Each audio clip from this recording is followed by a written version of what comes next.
Chairman, dear Mr. Lautenberg, Chairman, dear Mr. Weber and Mr. Rohner, ladies and gentlemen, today, the 18th of February, is an important day for our European Union and our European institutions. In a few hours, our heads of states and government will come to Brussels, and we have a 2 days European Council. President Tusk and my President Juncker, my Chancellor and Presidents and Prime Ministers, speaking about two big challenges. The first point, the UK package, how to do what we can do to convince the UK, the British people afterwards to stay in our European family, in our European single market, in our European Union. And second point, the refugees crisis. Because no continent has so many critical neighbors with terror, with instability, with many reasons to leave Nigeria, Libya, Palestine, Eritrea, Iraq, Syria as the European continent. And hopefully we will work to come to European solutions, strategies, and to avoid to have 28 fragmented strategies. So it's an important day for all of us, and let me say to the Swiss Finance Council, welcome, and thank you for being present in the European capital. EU and international partners, the most relevant partner of the EU has to be Switzerland, because Switzerland is in the heart of Europe. France, Austria, Germany, Italy. So big member states, old member states are direct neighbors of Switzerland. Your economy, your infrastructure and ours are connected or have to be connected. And there are so many win-win effects between your labor market and our labor markets, between your industries and our industries, all sectors. And I think we need more people, more ambassadors pushing this win-win effect beyond some populistic voices, beyond some defensive positions. At the end of the day, we will work together and it will be the best in our overall interest. I'm pleased to speak to you as part of such a 2 days wide-ranging conference that fundamentally discusses the question of how Europe can attract more investment. We have been discussing many related issues here in Brussels in recent years, in particular regulatory reform in the financial sector and its impact on lending behavior of banks, actions that can be taken as part of our capital markets union action plan and many other issues. Needless to say, with economic growth in Europe remaining slow, also according to the latest Commission forecast, and this despite a low interest rate environment, we do need to think precisely about the issues that you have put on the agenda today. Looking to our EU28, I'm quite concerned. Ongoing, some member states are in recession. Ongoing, several member states are stagnating.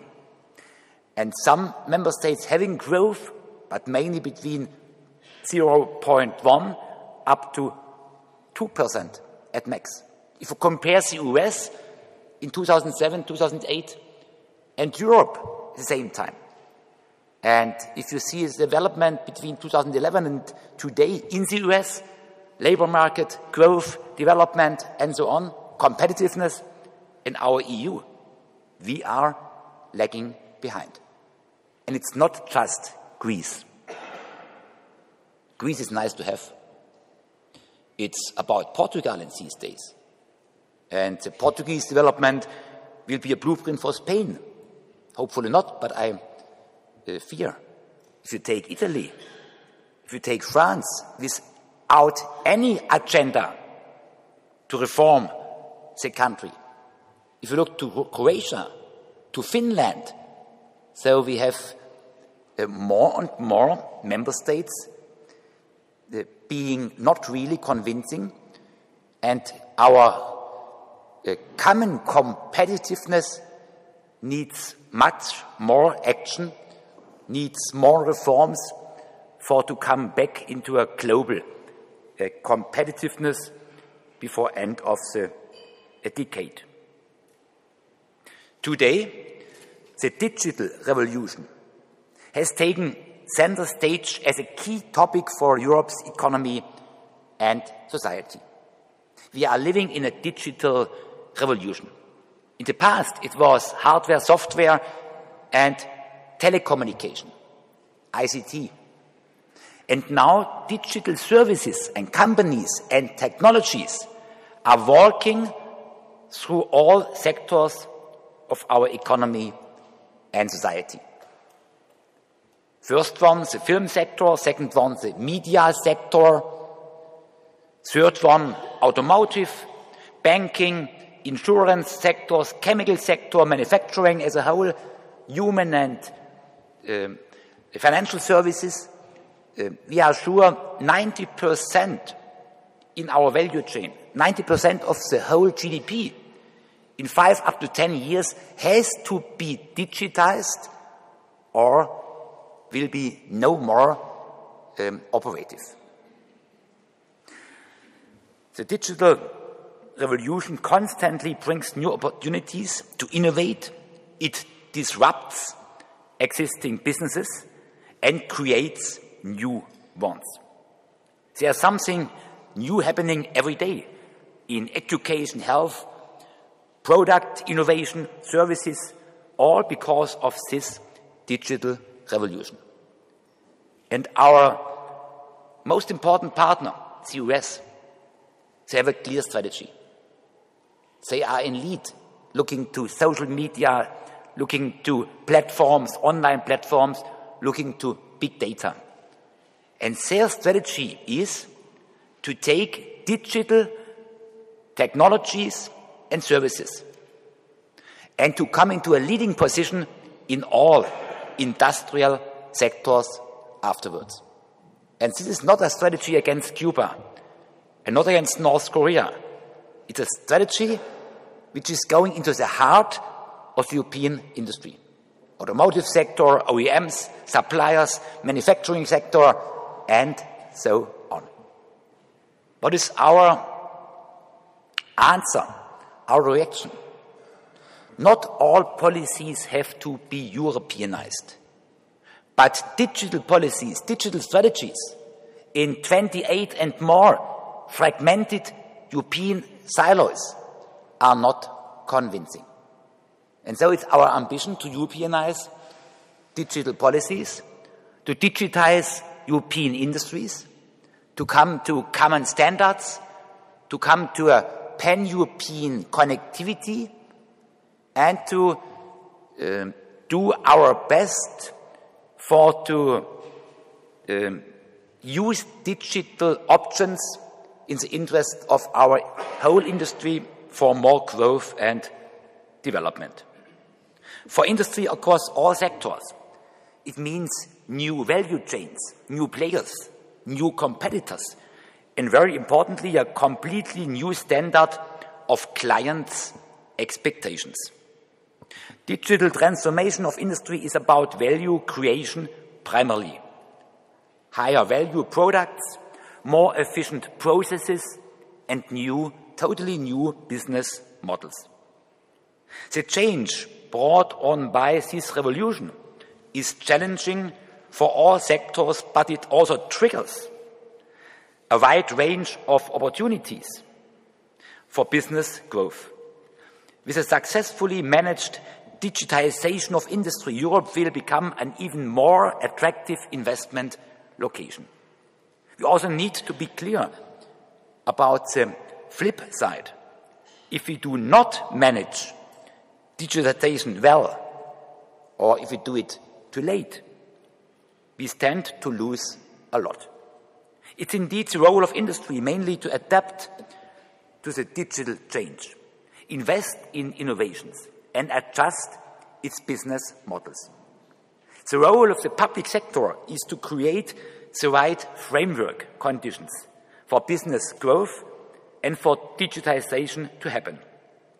This includes the adaptation of the legislative framework, addressing issues ranging from rolling out new telecom infrastructure to cloud computing, to big data and Internet of Things. Naturally, all of this is also critical for the financial services sector. Telecoms. In the past, it was mainly telephony. Now it's more and more a digital service. Telecoms and digital networks today are the digital highways for our economy, enabling growth across all sectors. Unconstrained connectivity is therefore the precondition for Europe's future economic success. This is why our connectivity ambition must be properly reflected in the 2016 revision of European telecom rules that I will propose later this year. And let me be quite clear. Data flow, the quality, speed and capacity of data flow will be key. And it will be an explosive development. To speak about 3 megabytes up to 30 is nice to have. 50 is better than nothing. 100 is not the paradise. We have to speak about the gigabyte society. If you look to streaming services, upload, download, social media, M2M, B2B, B2C, IoT and Industry 4.0, if you look to connected cars and autonomous driving, e-health and m-health, and if you look to the next generation, being online not just 1 hour a day, but 4, 5 or 6 hours a day. So connectivity on the highest level. We need highways with broad capacity for me, and cross-border connectivity beyond national borders for me is key. If you drive with a car from Brussels to maybe Tuscany, driving from Brussels via Luxembourg, maybe via Strasbourg, France, via Basel, Zurich, Gotthard, down to Piedmont and to Tuscany, Florence. The roads, the highways are the same. The railways are the same. But every national border you can see, not see here, because there is 5 minutes no mobile contact. It's crazy. It's comparable to Rwanda, Burundi, Uganda. But it should not be comparable to a Europe of the 21st century. So we have to connect our spectrum policy.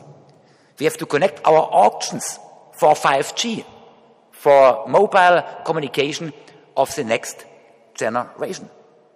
National borders are relevant for culture, for language, maybe for policies, maybe for industrial strategies, but they should no longer be relevant for digital connectivity.